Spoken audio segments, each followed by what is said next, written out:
कार्तिक महात्मा 29 अध्याय। हे मुनिगणे शुण तो से ब्रह्मा वाक्य उपदेशे सुर सुर नर कूले जे साधु जन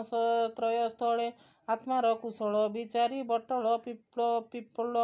सेवा करी लभिले मुक्ति भक्ति खंडिले अशेष दुर्गति शुणी विवेक मुनि माने बट पिप्पल आराधने मूर्ख जनक आज्ञा अर्थे विस्तार कले शास्त्र पथे मान्य धर्मा धर्मे ज्ञान अज्ञान कर्मा कर्मे जहा कहिले मुनि माने से कथा शुण सावधाने गौरी सापे सदा शिव स्थावर रूपे प्रकाशिव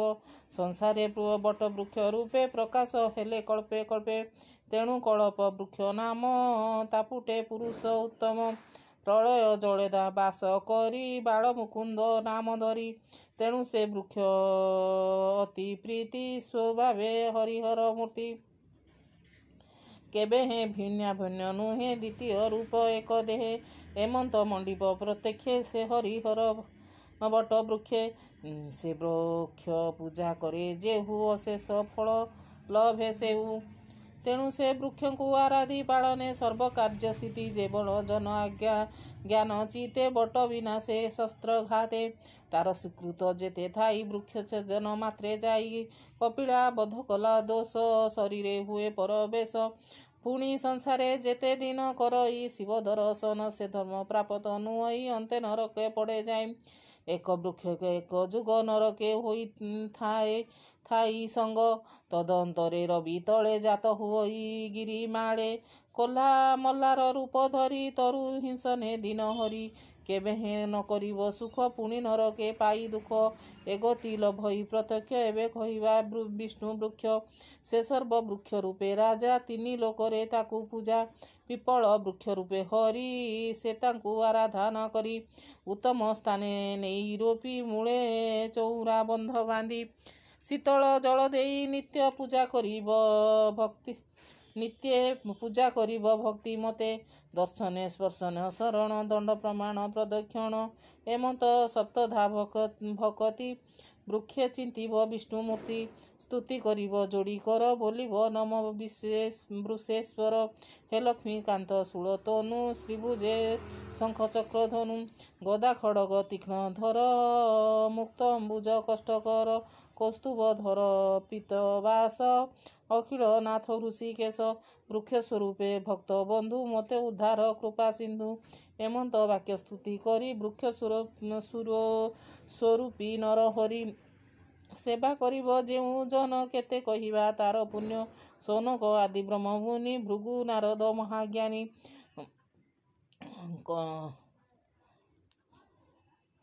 कोण कपिल सुख ज्योति जे अम्बरीश नरपति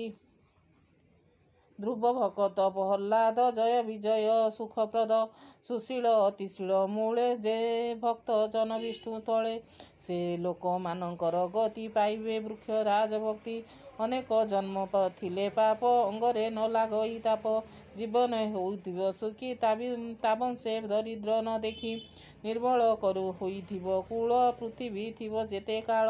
आपण थिब विष्णु ग्रामे हेमंत विष्णु सेवा धर्मे आबर कहिछंती मुनि पिपल चौवर्गधानी केवल आत्मा शुद्ध मूले सेबिले पाप पुण्य फले जेवण वृक्षर महिमा अनंत गुण पुण्य सीमा अस्वस्थ वृक्ष मूले बिहि ब्रह्मा मुनि को घेनी ग्रही देवगणक तुले हरि वृक्ष मध्ୟରେ विजय करी अनंत सिद्धगण तुले शंकर शिखरे रहिले नानादि यज्ञ व्रत फले विश्राम कले दले दले सकल दान तीर्थ धर्म अशेष न्याय कीर्ति धर्म सर्व सुकृत फलमान आथांती कपिल सन्निधान वासुकी आदि नाग लोक वृक्ष शिखरे एक एक विष्णु भक्ति आगे रही हेमंत गुण अच्छी कही से महास्थावर पिपल प्रत्यक्ष नारायण तुल्य सेविले सर्व कर्म सिद्धि जेजन तार अपराधी से महापापी विष्णु द्रोही तार सुगति आउ कहीं से विष्णु वृक्ष करे नाश ଯେ ବିଷ୍ଣୁ ବୃକ୍ଷ କରେ ନାଶ ଲଭଇ ବ୍ରହ୍ମହତ୍ୟା ଦୋଷ ବୃକ୍ଷର ପତ୍ର ଯେତେ ଝଡ଼ି ଭୂମି ଉପରେ ଥାଏ ପଡ଼ି ତେତେ ବରଷ କୁମ୍ଭୀପାକ ପଡ଼ନ୍ତି ବୃକ୍ଷ ଖ୍ୟାତି ଲୋକ ସେ ବିଷ୍ଣୁ ବୃକ୍ଷ ପତ୍ର ତୋଳି ଯେ ଛେଦେ ବ୍ରହ୍ମାଙ୍କ ଆଙ୍ଗୁଳି ସେ ଛେଦେ ବ୍ରହ୍ମାଙ୍କ ଆଙ୍ଗୁଳି ଏମନ୍ତ ମହାପାପ ପାଇ ସେ ବୃକ୍ଷ ଉଠେ ପାଦ ଦେଇ ସେ ପାପ କହିଲେ ନ ସରେ ଗୁରୁ ମସ୍ତକେ ପାଦ ମାରେ ଯେ ବୃକ୍ଷ ନଳ ଲଗାଇ ମୂଳେ ତା ଅମେଧ ପକାଇ ଏ ସର୍ବ ଅପରାଧ ଫଳେ ପଡ଼ଇ ଘୋର ନର୍କ ସ୍ଥଳେ ପୁଣି ନରକୁ ଯେବେ ତରି ଚଣ୍ଡାଳ ଗୃହେ ଅବତରି ଅର୍ଦ୍ଧପାଙ୍ଗୁଳ ଜଡ଼ ମତେ ରକତ ବାତ ବ୍ୟାଧି ଯେତେ କୁରୂପ କୁବୁଜ କୁନେଖ ଏମନ୍ତ ତନୁ ବହି ଦୁଃଖେ ସଂସାରେ ଜାତ ହୋଇଥାଏ ବିଷ୍ଣୁ ଭଜିଲେ ଶୁଦ୍ଧ ହୋଇ ସଂସାରେ ଜାତ ହୋଇଥାଇ ବିଷ୍ଣୁ ଭଜିଲେ ଶୁଦ୍ଧ ହୋଇ ଏକଥା ଶୁଣ ସାଧୁ ଜନେ ଅସ୍ୱସ୍ଥ ବୃକ୍ଷ ଆରାଧନେ ବିଷ୍ଣୁ ଭକତି ଫଳ ପାଇ ଅନ୍ତେ ବୈକୁଣ୍ଠେ ବସେ ଯାଇ ଏମନ୍ତ ମହିମା ସ୍ଥାବର କେବଳ ଦିନକର ବାର ଅସ୍ୱସ୍ଥ ବୃକ୍ଷ ନ ଛୁଇଁବ ଗୌରୀ ବାରେ ଆରାଧିବ ସର୍ବଦା ଦିନ ରାତ୍ର କାଳେ ନ ସେବେ ବିଷ୍ଣୁ ବୃକ୍ଷ ତଳେ ସନ୍ଧ୍ୟାରେ ସ୍ପର୍ଶ ନ କରି ଛୁଇଁଲେ ହତ ହୋଇ ସିରି ଶନିବାରରେ ପୂଜା ବିଧି କଲେ ସକଳ କର୍ମସିଦ୍ଧି କହିଲେ ମହାଦେବ ଦାସ ଏ ପଦ୍ମ ପୁରାଣ ପ୍ରକାଶ ଉତ୍ତର ଖଣ୍ଡେ ଦିବ୍ୟମାନ ଯାହା କହିଲେ ମୁନି ଜାନେ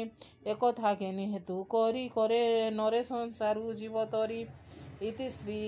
ପଦ୍ମପୁରାଣ ଉତ୍ତର ଖଣ୍ଡେ କାର୍ତ୍ତିକ ମାହାତ୍ମ୍ୟ ବଟ ପିପଳ ମହିମା କଥନେ ନାମ 29 ଅଧ୍ୟାୟ।